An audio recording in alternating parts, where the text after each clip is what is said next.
ಇನ್ನು ದೋಸ್ತಿ ಸರ್ಕಾರದ ಕುರಿತು ಆರ್ ಅಶೋಕ್ ಹೊಸದೊಂದು ಬಾಂಬ್ ಅನ್ನು ಸಿಡಿಸಿದ್ರು. ಸಿಎಂ ಕುಮಾರಸ್ವಾಮಿ ಬಜೆಟ್ ಮಂಡಿಸುವುದೇ ಅನುಮಾನ ಅನ್ನುವಂತ ವಿಚಾರವನ್ನ ಹೇಳಿದ್ರು. ಬೆಂಗಳೂರಿನಲ್ಲಿ ಮಾಜಿ ಡಿಸಿಎಂ ಆರ್ ಅಶೋಕ್ ಕೊಟ್ಟಿರುವಂತಹ ಹೇಳಿಕೆ ಇದು. 20ಕ್ಕೂ ಹೆಚ್ಚು ಶಾಸಕರು ಪ್ರಮುಖರ ಸಂಪರ್ಕಕ್ಕೆ ಸಿಗ್ತಾ ಇಲ್ಲ. ಇತ್ತ ಜೆಡಿಎಸ್ ಮತ್ತು ಕಾಂಗ್ರೆಸ್ನ ಪ್ರಮುಖರ ಸಂಪರ್ಕಕ್ಕೆ 20 ಜನ ಶಾಸಕರು ಸಿಗ್ತಾ ಇಲ್ಲ. ಹೀಗಾಗಿ ಜೆಡಿಎಸ್ ಕಾಂಗ್ರೆಸ್ನ ಶಾಸಕರು ಯಾವಾಗ ಸಂಪರ್ಕಕ್ಕೆ ಸಿಗ್ತಾ ಇಲ್ವೋ ಇದೇ ಕಾರಣಕ್ಕಾಗಿ ಎಚ್ ಡಿ ಕುಮಾರಸ್ವಾಮಿ ಅವರು ಬಜೆಟ್ ಮಂಡನೆ ಮಾಡ್ತಾರೋ ಇಲ್ವೋ ಅನ್ನುವಂಥ ಅನುಮಾನ ಕಾಡ್ತಾ ಇದೆ.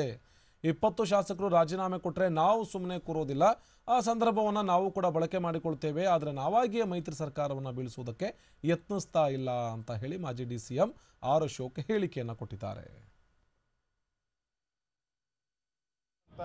ಕಳೆದ 7 ತಿಂಗಳಿಂದ ಕುಮಾರಸ್ವಾಮಿ ಅವರು ಮುಖ್ಯಮಂತ್ರಿಗಳಾಗಿಲ್ಲ, ಅವರೊಬ್ಬ ಕ್ಲರ್ಕ್ ಆಗಿದ್ದಾರೆ. ಅದರಿಂದ ಆ ಕ್ಲರ್ಕ್ ಅವರೇ ಹೇಳಿದ ರೀತಿ ಅವರ ಶಾಸಕಾಂಗ ಸಭೆಯಲ್ಲೇ ಬಜೆಟ್ ಮಂಡನೆ ಮಾಡ್ತಾರಾ ಇಲ್ಲ ಅನ್ನೋದು ನಮ್ಗೆಲ್ಲರಿಗೂ ಡೌಟೇ.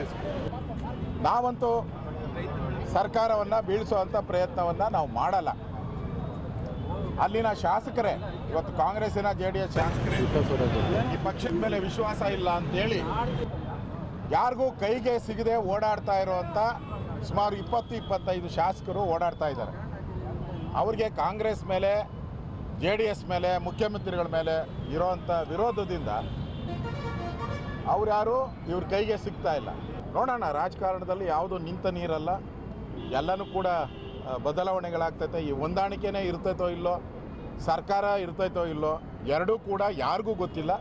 ಜ್ಯೋತಿಷಿಗಳಿಗೂ ಗೊತ್ತಿಲ್ಲ, ಜನಕ್ಕೂ ಗೊತ್ತಿಲ್ಲ, BJPಗೂ ಗೊತ್ತಿಲ್ಲ. ಅದರಿಂದ ಸರ್ಕಾರ ಇರ್ತೈತೋ ಇಲ್ಲೋ ಗೊತ್ತಿಲ್ಲ, ಈ ಹೊಂದಾಣಿಕೆ ಇರ್ತೈತೋ ಇಲ್ಲೋ ಗೊತ್ತಿಲ್ಲ. ನಾವೇನು ರಾಜಕೀಯದ ಸನ್ಯಾಸಿಗಳಲ್ಲ, ನಾವು ರಾಜಕಾರಣ ಮಾಡೋಕ್ಕೆ ಬಂದಿರೋದು. ರಾಜ್ಯದ